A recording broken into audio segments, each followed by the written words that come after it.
Olá, boa noite a todos. Tudo bem? Vamos começar mais uma live.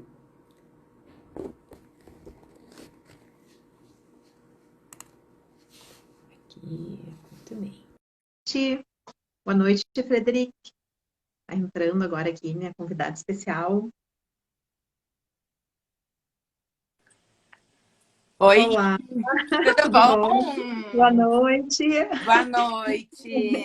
Estreando aqui com a gente nas nossas lives de segunda-feira, começando a semana bem. Tudo bem contigo? Tá frio por aí? Tá com Tá, vinhozinho tá, aí do lado? Tá tá, com tá. vinhozinho aí do lado? Eu tô com um vinhozinho aqui na xícara.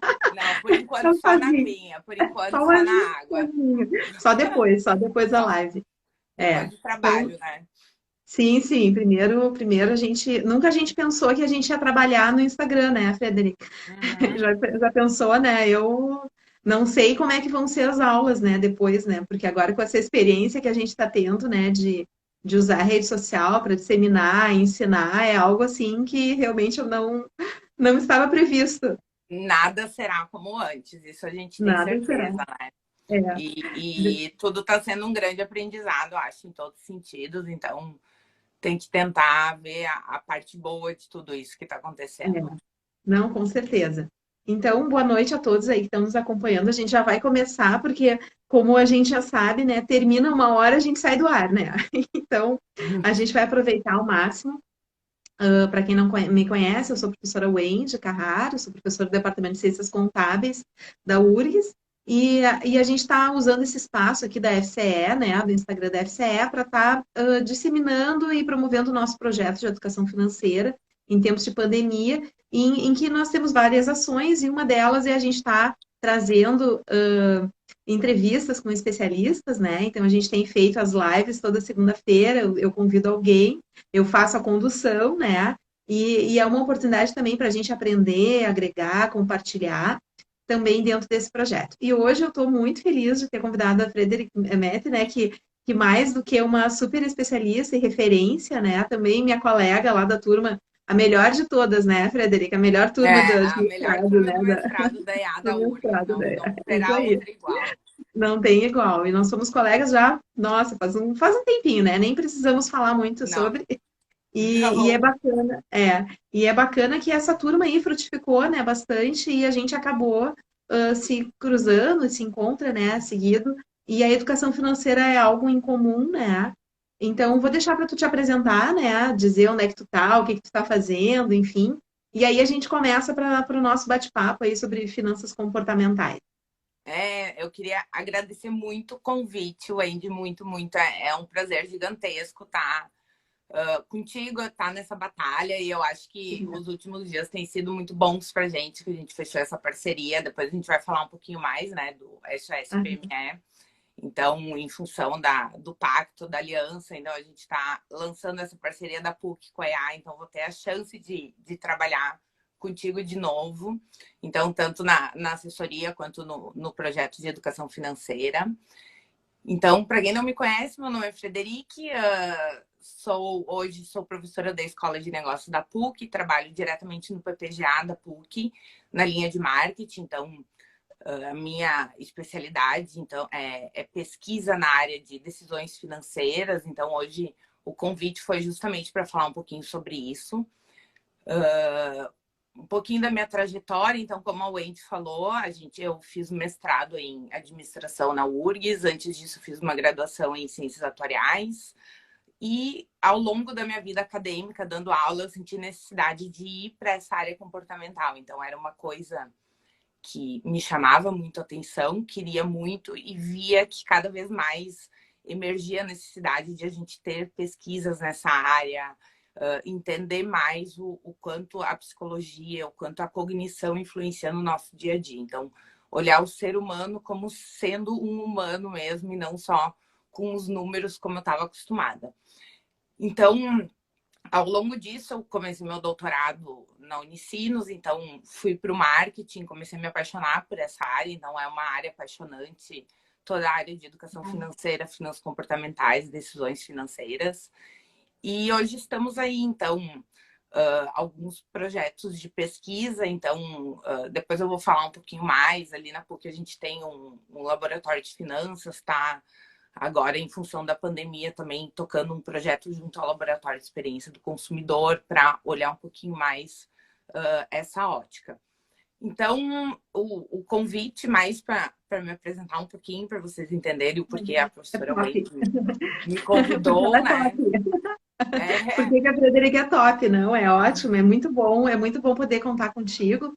E eu vou começar perguntando, né? E é legal, assim, porque tu é uma guria nova, bacana, é um assunto sofisticado, digamos assim, e às vezes as pessoas pensam assim, ah, mas afinal de contas, o que que é finanças comportamentais, né? Será que isso é uma linguagem, assim, só que os estudiosos é que analisam a gente, ou nós também podemos ter, assim, nós, os leigos, né? Nós também podemos nos dar conta do que é, o que eu posso me dar conta desse comportamento com as finanças. Então, eu queria que tu colocasse, assim, uma forma legal, assim, para destravar, assim, né, de deixar mais simples, né, esse conceito para nós de finanças comportamentais. então, na verdade, hoje a finanças comportamentais, a gente já chama ela muito mais de economia comportamental do que finanças comportamentais, porque a gente foi tendo uma evolução de pesquisas e achados nessa área, onde a gente começou a ampliar muito o contexto, começou a ver que as decisões financeiras, o comportamento relacionado a finanças, ele não se restringe só à questão de investimento ou à questão de consumo. Então, a gente tem um conceito muito mais macro.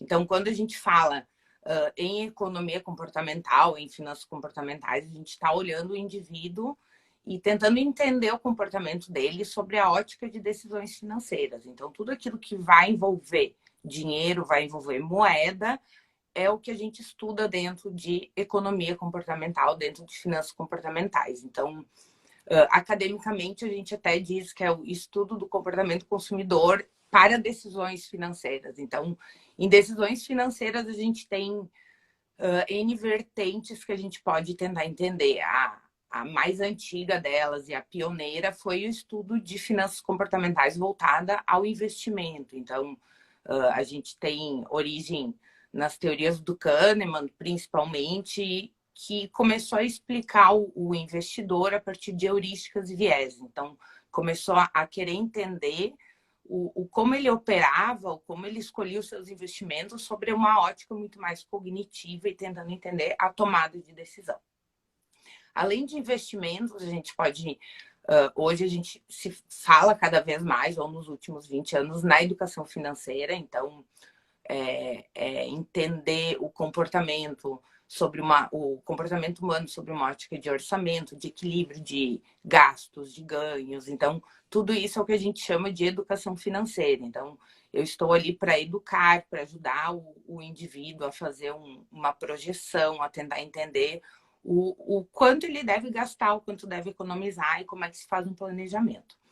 Além disso, a gente tem também estudos de decisões financeiras olhando o universo de compra, de consumo especificamente, e daí envolve decisões de pagamento, o que vai fazer o indivíduo tomar alguma obrigação ou comprar algo parcelado ou não parcelado, financiamento. E por aí a gente também tem uma linha que é um pouquinho mais recente dentre todas essas, que é o estudo do superendividamento e do endividamento. Então, a gente teve uma expansão de crédito no Brasil nos últimos 20 anos, e a partir disso começou a se emergir estudos de educação financeira para auxiliar o indivíduo a consumir esse crédito que estava surgindo, e automaticamente a gente começou a ter índices elevados de endividamento. Então, o objetivo também era entender o que fazia, muitas vezes, o indivíduo chegar a uma situação que ele tinha a opção de estar ou não, porque a gente sabe que tem diversos vieses de compreensão, mas em alguns casos eu tenho a opção de chegar naquela situação, tenho a opção de sair, tenho a opção de... a gente tem um comportamento, às vezes, até recorrente de endividamento da pessoa tá mais de 1, 2, 3, 4, 5 vezes na vida naquela situação. Então, tentando resumir um pouquinho, hoje finanças comportamentais, economia comportamental, eu acredito que a gente possa pensar nesses 3 blocos de estudo. Então, a parte de investimento, a parte de consumo e endividamento e também a ótica de educação financeira, que entraria no meio de campo ali, juntando essas 2 vertentes. Legal. Então, nas nossas outras, nas outras lives, né? Sempre a nossa pegada sempre era em tempos de pandemia, né? Uhum. Então, e em tempos de pandemia, Frederico, o que que tu pode nos falar assim um pouquinho sobre a questão do perfil, né, do consumidor brasileiro agora nesse momento, até mesmo pensando nessas 3 óticas, né? Porque houve, de certa forma, uma mudança em relação àquele comportamento de investimento, né? A Uhum. educação financeira, talvez alguns aspectos positivos aí, quero ver a tua opinião, o que que tu tem a me dizer, eu vou te comentar também o que que eu estou percebendo aqui pelo nosso projeto, e a questão é essa do endividamento, né, e dessa preocupação também, né, que está um pouco desesperadora aí para algumas Claro, pessoas. claro. Claro. Eu sempre tento fazer um paralelo das situações que a gente está vivendo de estudo, tentando trazer para uma linguagem mais prática. Então, o exemplo da nutricionista que a gente usa bastante, né, o Andy, para educação financeira. E eu acho que hoje, quando a gente tenta analisar essa ótica de consumo dentro desse contexto de pandemia, eu tento voltar e pensar a ótica do comportamento, do nosso comportamento em épocas de pandemia. Então, a gente tende a potencializar, tanto as coisas boas quanto ruins da gente. Então, tendemos a oscilar entre extremos de sentimentos, de atitudes, e eu acredito que o comportamento financeiro ele também tende a oscilar nesses extremos. Então, o que eu quero dizer? Aquela pessoa que já tinha uma educação financeira, já tinha uma organização, um planejamento, um olhar para o longo prazo, ela se tornou mais retraída. Então, normalmente em momentos de incerteza, pessoas que já têm essas características de ter um planejamento, ter uma organização, elas tendem a ficar mais organizadas, então mais receosas, porque a gente está num ambiente de incerteza. E é uma incerteza muito macro, porque é um evento externo que ninguém tem controle e que a gente tem total noção de que está atingindo o mundo inteiro. Mas a gente também olha para o extremo negativo. Então, aquelas pessoas que já tinham uma tendência mais materialista, mais consumista, pelo fato de esse sentimento ele tá potencializado também para a ansiedade, a tristeza e a angústia, ela tende também a gastar mais nesse momento. Então, eu acredito que tanto o bom, a boa atitude quanto a mal, ela tende a ser potencializada. Sim. Então, é isso que a gente está vendo. Claro que ainda é muito recente, porque a gente ainda começou mais ou menos no Brasil 15 de março, então não temos nem 3 meses. A gente sabe que o efeito ele vai vir muito mais a longo prazo, então a gente ainda não está sentindo os efeitos, a gente está sentindo uma mudança de atitude, a gente está vendo mudanças de padrões de consumo entre as pessoas, mas a gente ainda não tem muita ideia de consequências do que a gente vai ter.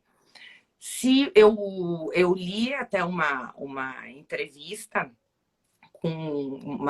do Schiller essa semana, que ele ainda fala assim na manchete, a gente tem que estar se preparando para uma segunda pandemia, uma segunda crise, que é a crise mental, a crise de ansiedade que isso vai gerar nas pessoas. E a gente sabe que pesquisas mostram, a gente sabe que todas as decisões financeiras, esses fatores mais cognitivos, eles têm um peso muito mais forte na hora da decisão. Então, o Schiller ainda brinca, a gente tem que se preparar para uma segunda pandemia, uma segunda crise, que é em função da saúde mental, da ansiedade das pessoas mesmo. Então, é o movimento que a gente está observando. Claro que pesquisas estão ainda muito incipientes, a gente ainda está começando uma série de pesquisas, uma série de auxílio, e eu acho que em função de ter essa incerteza, a gente ainda não tem muita ideia do que a gente vai ter de efeitos.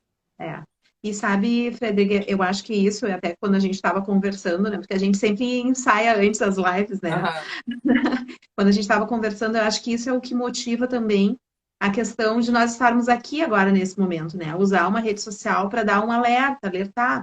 Por quê? Porque por vezes a gente pode se identificar com algum tipo de comportamento, digamos assim, né? E que eu tô tendo um mau comportamento, né? Então, como que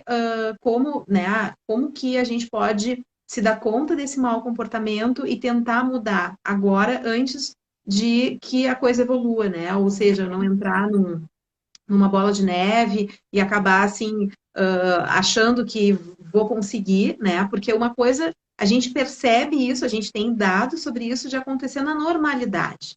Imagina agora que as pessoas estão em casa, às vezes a própria rede social acaba assim, mas como é que as pessoas estão conseguindo fazer isso, né? E esses tempos eu estava participando de uma conversa com o pessoal de uma empresa e aí, então, os funcionários dizendo assim, mas toda vez que eu entro, sempre tem ali alguma coisa me pedindo para comprar, né? É como se eu tivesse a obrigação de comprar. Então, o que que tu sugere, assim, para quando a gente se dá conta que a gente está com esse mau comportamento, agora, especialmente agora, né? O que que tu recomenda que a pessoa, para tentar se ajudar mesmo, né, estando em casa e estando aí com tantos recursos tecnológicos, o que que tu sugere? Eu E acredito que a gente poder, se fosse para elencar algumas dicas, seriam mais ou menos as dicas que a gente dá em época de Black Friday. Então, Black Friday, boa ideia. então eu acho que se fosse para pensar em dicas, seria pensar na mesma lógica. Então, antes de tomar qualquer decisão, pensar se realmente aquilo eu preciso, eu quero, ao mesmo tempo que a gente sabe que o nosso cenário econômico ele vai se tornar instável, ele vai ficar ruim, a gente vai ter ótimas oportunidades de compra também.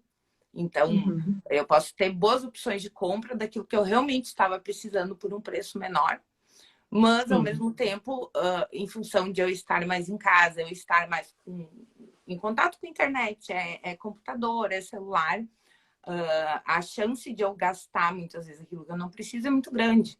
Então, eu tenho certeza que a maioria das pessoas comprou alguma coisa que não precisava só porque estava ali navegando, apareceu algum tipo de produto. Então, é a mesma dica numa entrevista que eu dei perto da Black Friday. Antes de tomar uma decisão, antes de escolher, pensar realmente se eu estou precisando daquilo. E se eu estou precisando daquilo, procurar boas oportunidades. E muitas vezes aquele cara que se organizou, que fez a poupança, guardou dinheiro para comprar alguma coisa, agora vai ser a chance de ele Ele aproveitar. conseguir negociar. O pessoal ainda comentou aqui descadastrar, às vezes, É, o as e-mail ou o ofertas, celular de mailing, sim. fugir da tentação também funciona. Então, a gente pode... Eu acho que é um cenário muito Black Friday, porque a gente está com... a tentação está ali na nossa porta, é muito fácil de chegar. Cada vez mais, isso a gente pode ver no consumo no dia a dia também. Então, teleentrega de comida, delivery, muitas vezes eu adquiri um hábito por eu estar muito em casa que antes eu não adquiri. Mas, ao mesmo tempo, grande parte das pessoas também adquiriram hábitos bons. Então, eu Uhum. estou cozinhando, eu estou limpando a minha casa, eu estou fazendo exercício em casa. Então, eu vejo muito situação de extremo em caso de incerteza, que é o que a gente está vivendo. Então, o extremo em todos os sentidos da nossa vida. E é o extremo bom e o extremo ruim. Que é, por exemplo, as pessoas estão se tornando mais empáticas, então estão ajudando mais. A quantidade de ações que a gente vê de voluntariado tá gigantesca, graças a Deus. Mas, ao mesmo tempo, a gente vê também pessoas mais ansiosas, tristes. Então, a gente acaba tendo essa oscilação de extremos, eu acho que em todos os sentidos. E, obviamente, que a gente sabe que o meu sentimento, o que eu estou passando, ele interfere na minha decisão. Então, seja qual for a minha decisão, ele acaba interferindo. A gente sabe que uma decisão financeira, a cada 10 decisões, 7, 8 decisões, são decisões envolvendo o cognitivo. Então, pessoas que estão depressivas, perderam alguém, elas tendem a gastar mais dinheiro. Então, eu tenho essas situações de extremo que acabam me levando a uma decisão que muitas vezes pode me prejudicar no médio e no longo prazo. Sim. E dentro desse nosso contexto, assim, né? Quais são as tendências que tu vê, assim, daqui para frente em relação a essa questão de consumo, essa questão das decisões, né? Porque, vamos lá, né? Já vamos até fazer uma costura, né? Porque, na verdade, assim, a gente teve nessa conversa que a gente vem tendo, né? E que a gente atua em educação financeira, a gente tenta buscar um equilíbrio também, né? Então, Uhum. assim, a gente não quer que as pessoas gastem demais naquilo que não é necessário, mas também a gente também Não incentiva que quer, as pessoas claro. a gente incentiva no sentido de que as pessoas têm que gastar, mas então é assim, é um consumo consciente, é comprar daquele que está precisando mais, né? E aí, fazendo um link aí com o nosso projeto SOS, né? Que para Uhum. quem entrou aí depois, a Frederic é professora da PUC, né? E a gente firmou um convênio bem bacana com o projeto SOS. E aí, como a gente também trabalha em educação financeira, a gente também, porque é uma coisa que ajuda a outra, né? Quando o empresário também domina suas finanças pessoais, fica muito mais fácil ele replicar isso no mundo dele, né, dentro da organização dele. Mas, então, Frederica, de outro lado, a gente vem incentivando, né, as empresas a cativarem e terem uma forma de receita, e muitas delas acabam tendo não somente os clientes anteriores, mas novos tipos de cliente. Né? Então, Uhum. parece assim, eu às vezes tenho a impressão de que eu digo uma coisa e desdigo, né? Na verdade, é buscar um equilíbrio entre É. eu não gastar naquilo que eu não realmente não necessito, mas quando gastar, principalmente tentar gastar, fazer a compra, uma compra mais consciente naqueles que Uhum. realmente estão precisando, para a gente tentar buscar um equilíbrio até a gente ter um circuito mais justo, né, para quem está realmente, porque tem muitas empresas que estão se afetando. E aí, diante disso, assim, desse comportamento, eu vislumbro algumas coisas que as pessoas estão mudando, né? A forma de comprar, o que comprar, como comprar. O que que tu está percebendo, assim, né? E qual a tua tua percepção em relação a isso, né? O futuro, né? O futuro do consumo. Eu super. Primeiro, eu acho que um exemplo bem prático disso que tu acabou de trazer agora, do incentivar um consumo, mas um consumo muito mais colaborativo, né? Então, essas campanhas que a gente tem, consuma do produtor local, consuma alguém do local.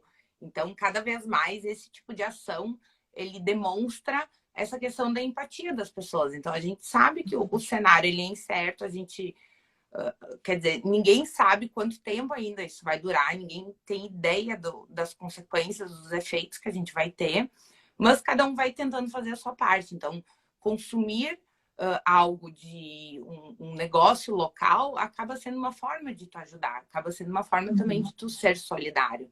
E é muito o que tu falou, a gente precisa ensinar a pessoa a ter um controle financeiro. Então, um controle, uma organização financeira não significa gastar, nem investir, nem consumir, significa ter um equilíbrio.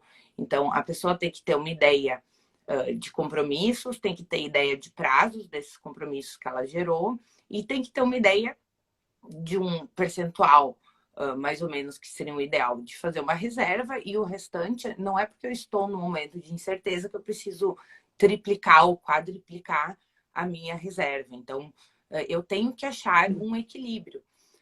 E Bom, cada vez mais a gente também, diante desse cenário de incerteza, a gente vai ter um cenário também de desemprego muito alto.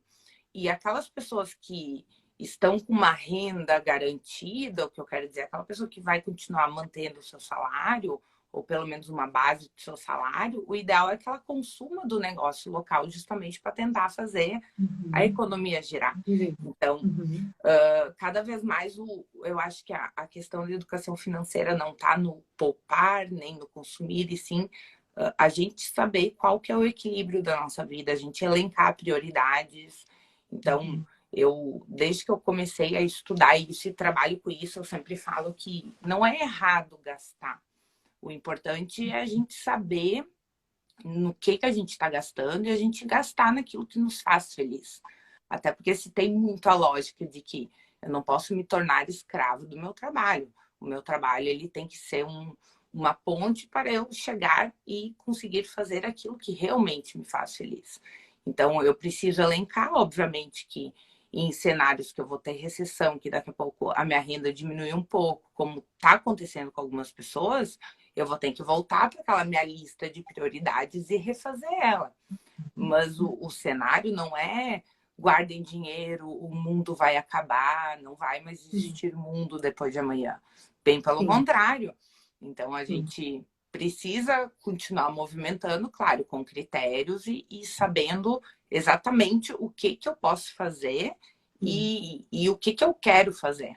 Então, eu acredito muito na educação financeira como a pessoa se conhecer. Então, é que nem todo mundo que faz terapia, todo mundo deveria fazer terapia, porque eu tenho que me conhecer, não é para me tornar uma pessoa perfeita, e sim para saber o que eu devo fazer da melhor maneira ou de uma maneira que minimize os riscos que vão vir posteriormente. Então, a questão da educação financeira é exatamente a mesma coisa.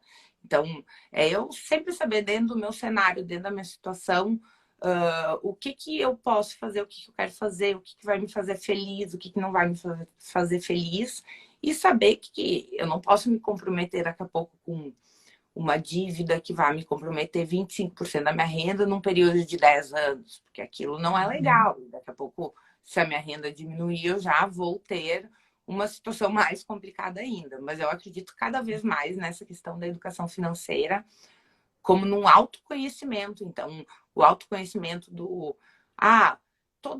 eu posso ir pecar, eu posso daqui a pouco fazer uma compra que eu não deveria ter feito. Eu não preciso me cobrar por aquilo, eu preciso muitas vezes entender o porquê que eu tomei aquela atitude, colocar no papel, ver como eu posso me reorganizar para não fazer aquilo novamente. Então, muito na lógica de uma terapia mesmo, a gente ir se conhecendo também sobre essa ótica. Eu acho que tem uma palavra bem importante que é a cautela, né? A gente ter cautela, mas para isso a gente precisa ter conhecimento disso. Até queria te comentar, no nosso projeto, né? A gente tem várias frentes, né? Então, o nosso objetivo principal é a gente disseminar conteúdo, passar a questão assim de como é importante a gente ir atrás e ter informações. Então a gente tem várias frentes. A gente tem as lives aqui que a gente convida o pessoal para ouvir. Às vezes o pessoal passa, mas ouve uma frase e ele vai semeando, porque educação financeira, eu sempre digo assim, não é de um dia para o outro, né? Não é assim, eu preenchi a planilha hoje e amanhã eu estou com minhas finanças em dia. Não, isso às vezes leva tempo.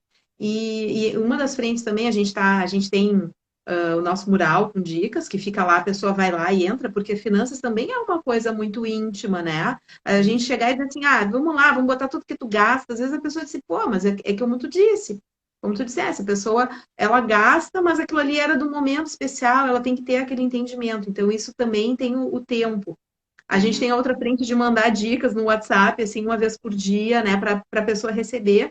E tem também uma questão de que a gente abriu para as pessoas que quiserem conversar com a gente, né, sobre isso, e que é uma parcela muito pequena até das pessoas, né, que vocês também têm um projeto lá pela PUC, que às vezes a pessoa quer ter o tempo, né, não é de uma semana para outra que ela vai dar conta daquilo ali, e aí a gente percebe que é justamente isso, né, a questão da cautela, de poder se conhecer, né, de poder se dar conta. E tem uma outra questão que tu falasse, eu queria que tu falasse um pouco mais, o que tu tem de informações a respeito, que é a questão das dívidas, né? Então, porque a gente fala assim, eu ia fazer um comentário de uma pessoa que entrou em contato comigo, né? E ela não está no atendimento, mas eu soube que ela está refletindo aquilo que a gente passa de conteúdo, aquelas dicas. E aí, então, a pessoa me diz assim, eu não estou ainda com uma reserva muito grande, mas eu estou pensando o que eu posso fazer. Então, é essa consciência é que é bacana, sabe? A pessoa não precisa falar para todo mundo, não precisa postar, não precisa, mas ela se dá conta daquilo ali, né? Ver que tem ferramentas que ajudam a colocar, é num gráfico, é numa planilha, é nos envelopezinhos, né? A gente conseguir ver onde é que está indo o dinheiro e primar por algum tipo de o que eu quero lá na frente. Mas eu queria que tu falasse um pouquinho sobre a questão das dívidas. Semana passada a gente teve com o Álamo, ele passou com as dicas, né? Primeira coisa, a gente tem que organizar as dívidas. e tu falasse ali na tua fala dois momentos, e agora talvez, agora nesse momento de pandemia, talvez seja o momento para eu arrumar e acertar minhas dívidas, né? Porque tem Uhum. muita empresa que está negociando, né? Uhum. Então, o que que tu tem para falar sobre isso aí, né? Que dicas que tu tem em relação a quem está endividado, né? Que é o terceiro ponto ali da questão do comportamento, né? Como que a gente pode também sair desse super endividamento, né? Agora em tempos de pandemia. É. Eu acredito que assim, ó, a primeira coisa é a questão da negociação, né? Então, em épocas, por exemplo, o país hoje ele está no estado de calamidade. Então, o próprio governo federal, as outras esferas do governo, eles acabam dando incentivo para as instituições financeiras. Então, tanto Uhum. incentivos para a liberação de crédito, incentivos em relação a, por exemplo, financiamento imobiliário, tu ganha carência no pagamento. Então, hoje em dia a gente consegue enxergar que uma série de órgãos, de agentes, eles estão negociando dívida muito mais facilmente. Primeiro, volta à questão da empatia atual. Então, no cenário hoje, as pessoas tendem a ser mais empáticas, tendem a ser mais solidárias e cada um vai conseguindo ajudar como consegue. Então, muitas vezes, carência de aluguel, carência de colégio, ou redução de mensalidade. Então, primeiro buscar para ver aonde estão concentradas as dívidas e quais são aqueles agentes que estão cogitando alguma negociação ou não. Segundo, ver questão de linha de crédito. Então, se tu é um micro e pequeno empresário, buscar linhas de crédito que daqui a pouco venham com juro mais baixo.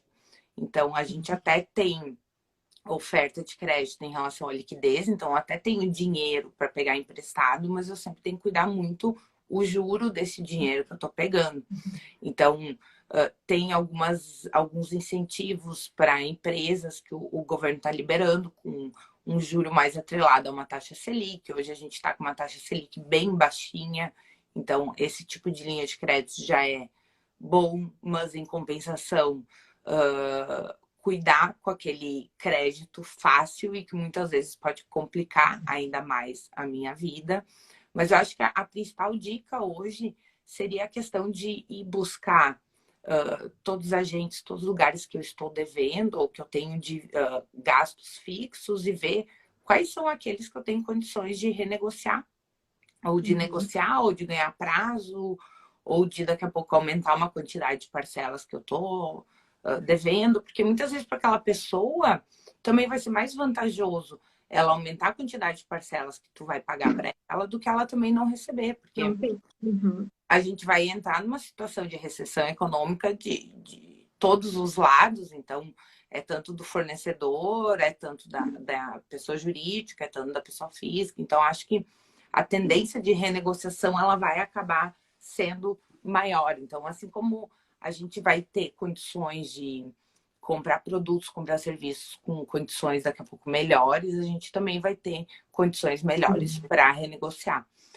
Mas eu acho que além disso, é muito importante a gente sempre falar na questão da recorrência da dívida, porque se tem muitos estudos que mostram isso, que é o que a professora Wendy estava falando da questão de educação financeira. Não adianta eu renegociar, não adianta eu arrumar as minhas contas e não tentar entender o que me fez chegar naquela situação. Então, eu tenho que tentar fazer as duas coisas. Então, eu tenho que tentar daqui a pouco arrumar isso, mas também tentar entender o que fez eu chegar naquela situação. Porque se eu não entender isso, a chance de eu cometer daqui a pouco os mesmos atos, ela é muito grande, muito grande. Então, acho que a gente tem que trabalhar muito esse conceito, essa questão de consciência financeira. Se fala cada vez mais em bem-estar financeiro, então muitas vezes a gente falava em bem-estar geral, o meu bem-estar individual. Agora a gente tem um conceito que se estuda, se fala bastante, que é o bem-estar financeiro, então ele está Uhum. quase Uhum. substituindo a questão da educação financeira, porque o que é o bem-estar financeiro? É o gerenciamento do meu dinheiro, que daí sim é uma análise muito mais voltada a educação financeira, controle financeiro, mas o bem-estar financeiro também, ele estuda o nível de estresse que eu tenho em relação à minha situação financeira. Então, muitas vezes eu posso ter dois indivíduos na mesma situação e um não consegue dormir de noite e o outro consegue. Então, cada vez mais se fala na ótica da educação, mas também num contexto de pensar no bem-estar. Então, no quanto aquilo pode prejudicar ou não as pessoas e o que fez elas chegarem naquela situação. Então, eu tenho que me autoconhecer para daqui a pouco não passar por aquilo de novo, né? Então, acho que é sempre legal a gente pensar de forma mais macro. Então, não tentar resolver meu problema de curto prazo e sim tentar enxergar toda a situação.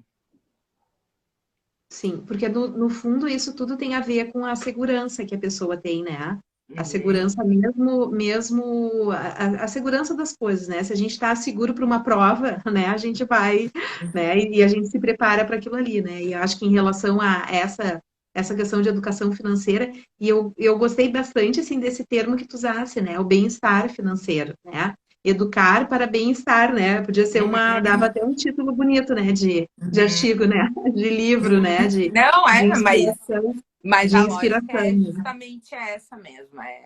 É o bem-estar, então é o olhar, eu querer que a pessoa se conheça para ela se sentir bem dentro da situação que ela está vivendo. Então, não Sim, tem o certo ou o errado, deixa a pessoa bem ou não, né? O que daqui a pouco funciona para uma pessoa, o que é certo para uma pessoa pode não ser para outra. Então, é bem isso que tu falou. é. E tu sabe que essa questão, assim, de saber lidar, né? Porque eu já vi, né, nessas formações que eu acabo dando, assim, para adultos, né? É interessante que essa forma de lidar com a situação, né? Então, a gente teve um curso em que a grande maioria dos participantes, eles estavam endividados, então o objetivo era ajudá-los a se organizar.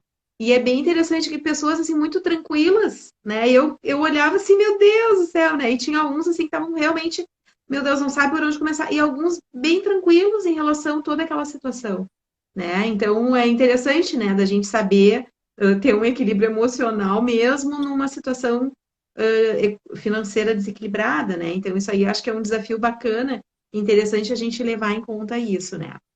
Uhum. E como é que tu pode fazer, assim, a gente falando, assim, dessa questão do comportamento das decisões financeiras, né?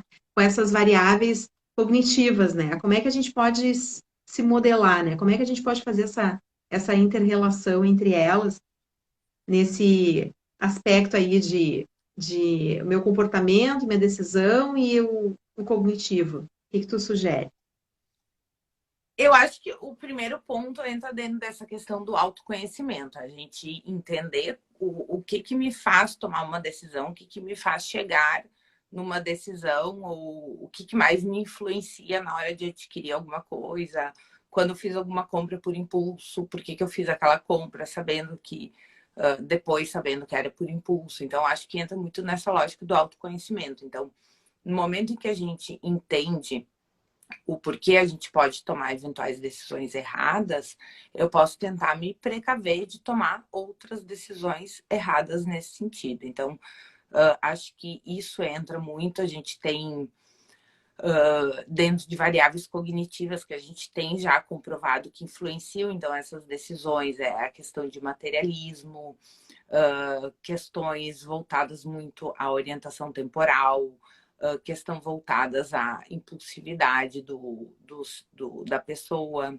Eu tenho muito a questão do locus de controle, então cada vez mais se tem estudado isso, porque muitas vezes as pessoas pensam, não, eu estou tomando essa decisão, mas quando eu quiser eu paro de comprar, ou quando eu quiser eu quito as minhas E não dívidas. Então, consegue, é, e não consegue. e aí a gente entra muito nos estudos que o próprio Kahneman traz para o mercado de investimentos, que é a questão de heurísticas e vieses. Então, quais são os atalhos? Então, muitas vezes, não só no lado financeiro, mas até na vida pessoal da gente, muitas vezes a gente é aquela história de criar uma mentira e a gente repete tantas vezes que a gente acaba acreditando naquela mentira. Então, a gente acaba gerando uma explicação ou tentando criar uma desculpa para tal atitude que eu tive. E isso entra na lógica das heurísticas e vieses do Kahneman, que ele traz uma série de atalhos mentais que o indivíduo tem para tomar decisões. Então, um exemplo clássico é o efeito manada no mercado de investimentos, que a pessoa vê pessoas ao redor, conhecidos, comprando ou vendendo um determinado investimento, ele tende a replicar aquele comportamento pensando que eu não quero ficar aqui sozinho, eu vou me juntar aos demais, gerando o que a gente chama de efeito manada.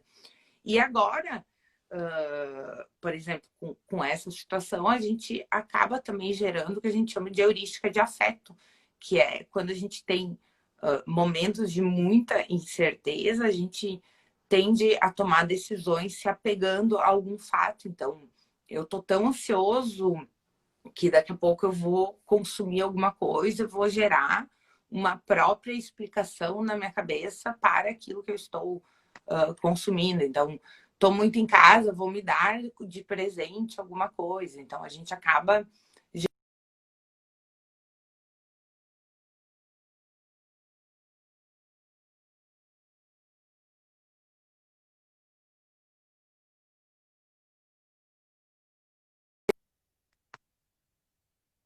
Oi.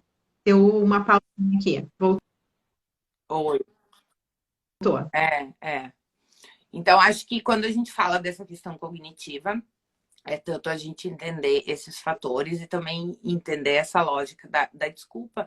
Isso acontece em vários casos da nossa vida. Eu adoro fazer o paralelo das decisões financeiras com a alimentação. Então, é o dia do lixo. Então, uma vez por semana eu posso comer tudo que eu quiser e daqui a pouco a pessoa exagera tanto que tudo que ela cuidou 6 dias não valeu por nada. Então, na questão financeira é muito similar. Então, se eu tiver um dia do lixo financeiro, eu posso, aquele dia, comprometer o restante da minha situação, né? Então, acho que isso é super importante nesse momento. E, de novo, não é certo, não é errado, mas é a pessoa entender, a pessoa não se culpar, entender aquilo justamente para acabar não replicando alguns erros ou algumas decisões que não fizeram bem. Então, eu acredito muito nisso, não no julgamento, e sim no aprendizado. Sim. Não, bem legal essa. Dá para criar uns passos, né? Passos para melhorar o meu Tá. comportamento, né? E tu viu que na nossa timeline ali tá o professor Marco, né? Que foi meu prof, né? Lá, Sim, né? E é teu também, né? Ele é grande nosso inspirador aí, né? Se a gente está aqui hoje, né, Eu, Frederico? É graças a ele. Ele, com certeza. Marco, se prepara que eu vou te chamar também aqui para uma live. Não sei se ele vai curtir muito, mas vou chamar ele Eu numa acho que live aqui vai, eu também. acho que vai.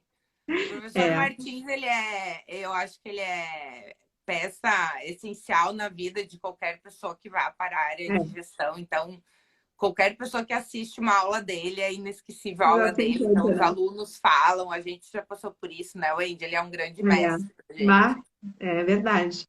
Então, olha só, Frederica, eu queria agora que a gente falasse um pouco, que tu falasse um pouco também das iniciativas que tem aí pela PUC também, porque eu acho que é bem legal, assim, das pessoas verem, assim, que a URGS não é a URGS nem a PUC, né, é separado, que existem ações legais. Daí, queria que tu falasse um pouco dessas iniciativas, tanto as que estão relacionadas à educação financeira, né, também, porque há muito a se fazer, né? Então é legal assim para a gente poder compartilhar. E também Uhum, essa questão aí do projeto que está envolvendo, né? Que também não deixa de ser uma forma de dos voluntários, né? A gente está vendo aí que tem bastante gente aí que está, dos teus seguidores aí que estão, né? Que eu acho que é legal uma oportunidade também para convidá-los, né, a participar. uhum. Olha, Sheila, né? E a gente fica falando, esses dias eu vi uma live e a pessoa ia dizendo, oi fulano, oi fulano, oi fulano. Eu fico me Aí acabou a contando aqui, live, né? só dando oi. Aí acabou a live.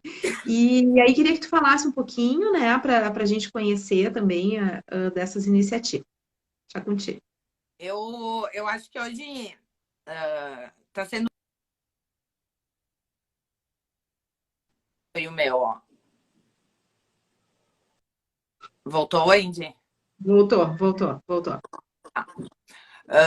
Porque eu tô tendo nos últimos 12 meses estão sendo, eu acho que profissionalmente, os melhores 12 meses da minha vida, porque eu tive uh, a oportunidade de começar a trabalhar na PUC. Estou tendo muitas oportunidades, muitas coisas que eu estou vendo hoje que eu não tinha visto até agora. E eu acho que eu sou muito da teoria de sempre tentar enxergar coisa boa mesmo quando as coisas não estão boas. Então, essa função da pandemia, ela está sendo super importante para nós como acadêmicos, porque a gente está tendo daqui a pouco a oportunidade de desenvolver projetos que em outras situações a gente não estaria desenvolvendo. Então, acho que o Pacto Alegre, que é a Aliança para a Inovação, que envolve as 3 maiores e melhores universidades do nosso estado, que é a URGS, a PUC e a Unicinos, também está nos proporcionando isso. Então, de fazer essa aproximação de ações que a gente tem muitas vezes na URGS e na PUC, que isoladamente elas não vão render tanto que não quando a gente faz a parceria. Então, acho que o primeiro é o SOS PME, então, que a Wendy já participa, foi uma das idealizadoras do projeto. E quando eu conheci o projeto, quando eu fiquei sabendo, eu fiquei encantada, extremamente encantada. E acabei indo para a PUC querendo levar essa ideia de que seria muito legal a gente, como pacto, como aliança, participar unir forças num projeto que já estava dando muito certo. Então, é um projeto que o feedback já está sendo muito legal. A gente, na PUC, tem uma estrutura que só vem a agregar a estrutura da URGS. Então, com nossa Tecnopuc, nosso parque tecnológico, o hub na área de saúde, a gente tem diferentes escolas com agentes de inovação. Então, a ideia foi justamente unir forças, então buscar o que a PUC possa oferecer para o projeto para agregar valor.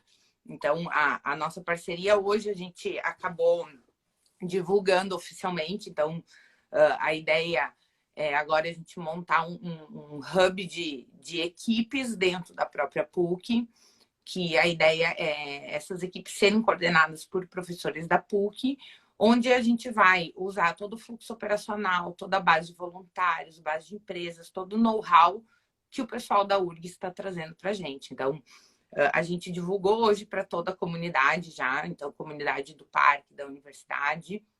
Então, no próprio comunicado, depois a Wendy vai passar o meu contato também, então tem o próprio link para se cadastrar, quem quiser ser voluntário, a gente tem diferentes... Eu pedi para alguém da minha equipe colocar o link ali Colocar agora, aqui, ótimo. vai colocar o link ali para o pessoal ter. Então, e vocês conseguem ser voluntários em diferentes frentes. Estão perguntando se a PUC São Paulo entra. Ela, na verdade, qualquer pessoa pode ser voluntária. Então, essa aliança é a PUC Rio Grande do Sul, mas as equipes não são exclusivas com o pessoal da PUC.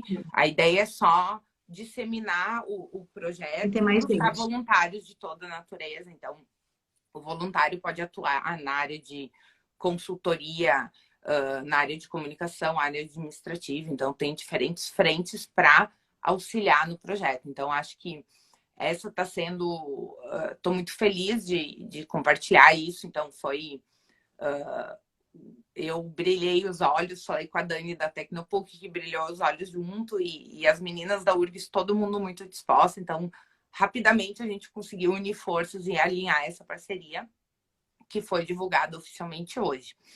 E o outro projeto que eu comentei com a Wendy é do nosso Labex. Então, o Labex é um laboratório de experiência do consumo que está situado na Escola de Negócios da PUC, e é um laboratório que é uma parceria com a Paim, a agência Paim, e a gente agora está criando um hub de conteúdo a partir do Labex. Então, o Labex, inicialmente, ele foi estruturado para fazer experimentos. Então, a gente consegue fazer experimentos tanto sobre a ótica acadêmica, também sobre a ótica gerencial. Então, eu quero fazer algo para minha equipe, algo voltado à liderança. Eu quero validar um produto, um MVP, antes de pôr no mercado. Então, todas as linhas eu consigo fazer lá. Com a função do isolamento da quarentena, a gente começou a perceber que a gente precisava trazer algo para a sociedade de relevante, até porque a nossa estrutura física ela não estava mais funcionando normalmente. E conversando, então, uma equipe de professores da PUC, com alguns bolsistas, alguns alunos, o pessoal, a equipe da PAIN, que está envolvida com o LABEX, a gente conversou bastante, teve algumas reuniões, o pessoal da PAIN trouxe muitos cenários com dados que já existem, e a gente começou a ver que muitas das informações que vão para o mercado hoje, notícias, são coisas ruins.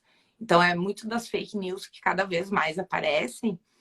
E a gente começou a pensar o que a gente pode levar para o nosso consumidor de diferente do que ele já recebe hoje. Porque em época de pandemia, o que tu mais tem é tu joga conteúdo em cima das pessoas que muitas vezes a pessoa não sabe nem qual conteúdo que ela vai acabar consumindo. Escolher. Então, ela não sabe nem qual conteúdo ela vai acabar consumindo. Então, dentro disso, a gente definiu o tema do nosso hub de conteúdo, que é sobre esperança. Então, a gente quer levar esperança para o consumidor. Chega de notícia ruim, chega de pessimismo, chega de incerteza. A gente quer que ele encontre o lado bom dentro dessa pandemia. E a gente começou a pensar como é que a gente poderia fazer isso. Então, estamos desenvolvendo uma série de ações. Uma das ações que eu estou envolvida diretamente é a ação de pesquisa. Então, a gente vai rodar, além do hub de conteúdo, que vai ter conteúdo digital voltado a essa questão de notícias, de outras informações, voltar sempre com foco da esperança de gerar um otimismo. A gente também está desenvolvendo uma pesquisa que é justamente ver como o indivíduo está se moldando dentro dessa pandemia. Então, muito do que a gente estava falando, que mudanças a gente vai ter. Só que a gente não quer entender só a mudança financeira, a gente quer entender a mudança dele na dimensão individual. Então, eu como indivíduo, o que eu estou mudando? A gente quer entender na mudança sobre a ótica social, então questão de voluntariado, empatia, proatividade. E o terceiro foco, obviamente, a dimensão do consumo. Então, na dimensão do consumo também entra essa parte do endividamento. Então, a ideia é ser um estudo longitudinal. Então, a gente quer, ao longo de 8 meses, repetir umas 4 coletas de dados, buscando entender ainda as mudanças. Então, como eu comentei antes, a gente está somente no início, muita coisa ainda vai acontecer. E é isso que a gente busca entender. Então, esse é o segundo projeto que brilha os olhinhos também. Então, acho que se não fosse essa função da pandemia, talvez não seria uma ideia que a gente tirasse do papel. Então, tudo isso faz a gente sacudir e pensar como a gente pode trazer coisas legais para as pessoas. Legal. E eu acho que isso aí é bem importante. O link da Força Tarefa para o SOS, a gente colocou aqui. E se alguém quiser fazer parte desse estudo longitudinal, Frederico, como é que faz contato com vocês? Pode, eu acho que depois pode disponibilizar o meu e-mail, Angel, tem as minhas redes aqui na própria FCE, quanto no Instagram da Wendy, então pode entrar em contato comigo pelas próprias redes que eu posso dar dicas, posso passar o meu contato para a gente conversar. Não, bem bom. Isso aí eu acho que é bem importante para que a sociedade veja como é que as universidades se envolvem, né? Então, a gente tem projetos que se complementam, né? Sempre digo, é que nem a questão de... Uma coisa é a gente fazer o curso de atuariais, né? Curso de contador, né? E aí, agora eu sou contadora. Mas para a educação financeira, para a questão de comportamento, de empreender, né? Isso a gente tem que fazer o máximo possível, né? Então, se a pessoa está participando do nosso projeto, quer participar de um segundo, ela só tem a ganhar, né? Só tem a ganhar com isso. O Cris é um amigo meu, é um ex-aluno meu. Ele acabou de dizer que a Giane Guerra compartilhou uma reportagem hoje na Zero Hora falando dessa perspectiva de boas notícias, de otimismo. Eu não vi, gente, confesso que eu não vi, mas eu sou super fã da Giane Guerra, então, mesmo sem ver as reportagens dela, eu recomendo de olhos fechados. Então, acho legal vocês verem. O Cris passou a dica. Teve alguém que fez uma pergunta ali, eu tomei nota aqui, perguntou se a educação financeira é obrigatório na graduação. né? Não é obrigatório. Eu meio que obrigo os meus alunos a trabalhar a educação financeira, né, na disciplina de orçamentária. Mas, de certa forma, assim, através de projetos de extensão como esses que a gente está promovendo, porque, assim, eu acredito que na PUC também seja, a gente acaba atraindo alunos, né, para fazer parte dos alunos voluntários dos projetos e acaba que eles acabam se qualificando também, né? Mas infelizmente não tem isso. Até a Marisa está nos acompanhando aí também. A Marisa foi a primeira live que eu fiz, né? Até ela deu umas dicas aí, escreveu aí nos comentários. E é um dos planos, né, Marisa? A gente implementar uma disciplina. Ó, e agora tu tem o contato aí da Frederic. Vamos implementar isso na PUC e na URGS, né? Colocar um. A gente pensou até em fazer um curso só de planejamento financeiro, né? Acho que até vocês têm alguma coisa, né, na PUC em relação a questão do planejamento financeiro, Tem, né? até deixa eu divulgar o pessoal do SUF. O Isso. SUF tá aqui no Instagram também, então é uma equipe que a gente tem um laboratório de finanças, a gente tem uma equipe de apoio em relação à educação financeira, à renegociação de dívida. Então, hoje os atendimentos estão todos remotos, eles seguem, mas estão todos remotos. Então, a meninada que trabalha lá, coordenada pelo professor Gustavo, é show de bola, então super recomendo eles. E volta e meia também eles fazem, em parceria com o pessoal do direito, um mutirão de renegociação de dívidas. Então, Legal. super recomendo. É SUF, SUF, que está situado ali na Escola de Negócios da PUC também. Bem legal. Daqui a pouco a gente cai fora, né? Mas aí a gente pelo menos já deu o recado principal, né? Que a Foi gente o queria, combinado, a que a gente gente queria. cumpriu. Isso de ser, a gente já começa, às vezes normalmente a gente começa uma live, vai deixando, mas às vezes é bom já começar, mas a gente conseguiu cumprir aqui nosso roteiro praticamente, né? Wade, antes que acabe, eu tenho um negócio aqui que eu tinha anotado que era recomendações de leitura. Então, tem um blog de economia comportamental que ele é coordenado pela Flávia Ávila e mais uma equipe, Aham. mas é um blog super legal. Então, ela tem um e-book que dá para baixar grátis, tem uma Como é que série é o de nome? artigos. É o Como é blog que é o de nome? economia comportamental. Economia comportamental. É. Tá. Então, Legal. ela tem o guia de economia comportamental, então dá para baixar gratuitamente. Então, super recomendo. Quando eu comecei a estudar sobre isso, ela foi uma das primeiras pessoas que eu conheci. E ela tem uma empresa também de consultoria que eu adoro. Então, super recomendo o conteúdo da Flávia e do pessoal que auxilia ela, de toda a equipe. E a professora Vera Rita de Mello, então acho que todo mundo que estuda psicologia econômica, economia comportamental É já deve verdade. ter ouvido falar dela. Ela Sim. também está nas redes, ela também tem um site, gera um conteúdo super legal. E ela tem alguns cursos que, gente, eu juro que não estou ganhando nada, mas eu já fiz um curso dela, tô louca para fazer o outro. Então, são minhas duas principais dicas de pessoal aqui do Brasil que estuda mesmo as pessoas, estuda a nossa cultura, né? Ó, o Joel tá mandando uma pergunta aqui, ó. A pandemia pode ter gerado uma oportunidade dos pais em educar os seus filhos? Com certeza, Com Joel. Acho certeza. que a gente É. está vivendo um momento histórico hoje que sem precedentes e que a gente ainda tem os memes dizendo que tem pena dos professores de história no futuro, né? Então, acho que é um bom momento trazer esse assunto para dentro de casa, até porque os pais estão mais envolvidos também na educação dos filhos no dia a dia, né? Exatamente. É uma super oportunidade que a gente está tendo, né? A Uhum. gente vai sair fora do ar em seguidinha. Queria te Tá. agradecer muito. Obrigada, Semana que querida. vem tem uma outra. Deixo contigo tu dar uma palavra final. Se a gente cair é com a tua palavra aí, te agradeço muito. E vamos repetir essa dose aí. Obrigada mesmo. Vamos, Agora deixo vamos. Eu contigo queria fazer um final. Queria agradecer muito o convite. Acho que amo participar de todas as ações da URGS. A URGS foi minha casa há muitos anos, toda a minha base, tudo eu construí na nossa Universidade Federal. Então, fico muito feliz toda vez que vem um convite, uma participação. Estou sempre disposta, fico muito animada em colaborar.